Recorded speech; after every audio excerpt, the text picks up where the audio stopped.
The 1967 Riots, America's Summer of Rage. Welcome to Mystic America.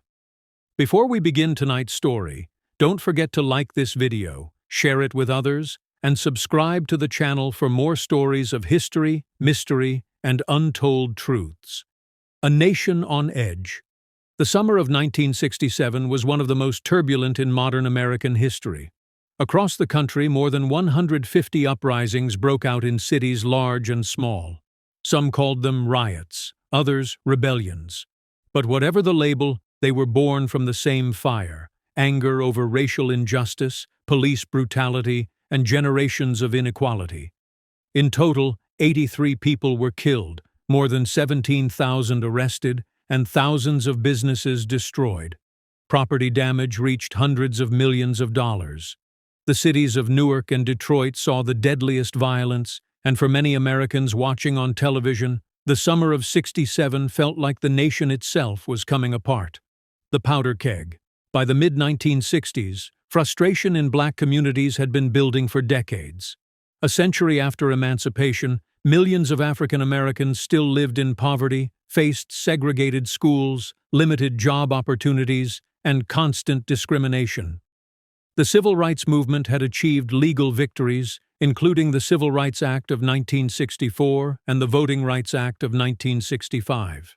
But on the streets, daily life was still shaped by police harassment, poor housing, and a lack of economic opportunity. Dr. Martin Luther King Jr., speaking just months before the summer of unrest, issued a warning. "All of our cities are potentially powder kegs," he said. Riots, he argued, did not appear out of thin air. They were the product of despair, disappointment, and bitterness in communities left behind. Writer James Baldwin was even more direct. "To be a Negro in this country and to be relatively conscious," he once said, "is to be in a rage almost all the time." The Newark Uprising. On July 12, 1967, Newark, New Jersey, became the first flashpoint. It began with the arrest and beating of a black taxi driver by two white police officers. Word of the violence spread quickly, and within hours, anger spilled into the streets. For 5 days, Newark erupted. Protesters clashed with police and National Guard troops. Windows were shattered, stores looted, and entire neighborhoods went up in flames. By the time it ended, 26 people were dead, more than 700 injured, and over 1,400 arrested. The images shocked the nation. But for many in Newark, it was not random chaos. It was a community that had finally had enough. Detroit in flames. Less than a week later, Detroit ignited. On the night of July 23rd, police raided an unlicensed after-hours bar in a black neighborhood. The scene drew a crowd. Tensions escalated, and soon bottles and rocks were thrown. Then came looting, fires, and open confrontations with police. For 5 days, Detroit was consumed by violence. Federal troops and tanks rolled through the streets. Helicopters circled above. By the end, 43 people were dead, thousands were arrested, and more than 2,500 buildings were destroyed or damaged. The majority of those killed were black residents, many shot by police and National Guard units. The devastation left scars that would shape Detroit's neighborhoods and economy for generations. A nation reacts. The unrest shocked the White House. President Lyndon Johnson established the Kerner Commission to investigate the causes. Its findings were blunt.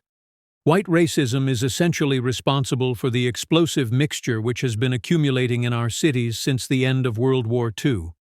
The report warned that America was moving toward two societies, one black, one white, separate and unequal. But instead of major reforms, the federal government doubled down on law and order. In 1968, Congress passed the Omnibus Crime Control and Safe Streets Act, funneling millions into local police departments and giving them new tools to suppress unrest.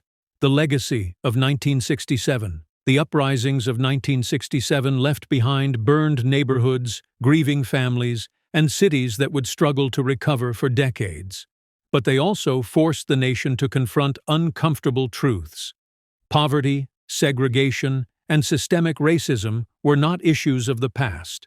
They were alive in modern America. Some saw the uprisings as destruction, while others viewed them as rebellion, a demand for dignity and justice. Either way, they changed the course of history. Dr. King would later describe riots as the language of the unheard. In the summer of 1967, America heard that language loud and clear. The question that lingered was whether the nation would truly listen. Thank you for joining me on this journey into America's summer of rage. If you enjoyed this story, don't forget to like, share, and subscribe to Mystic America for more stories that uncover the hidden truths of our history. Until next time, stay curious and stay aware.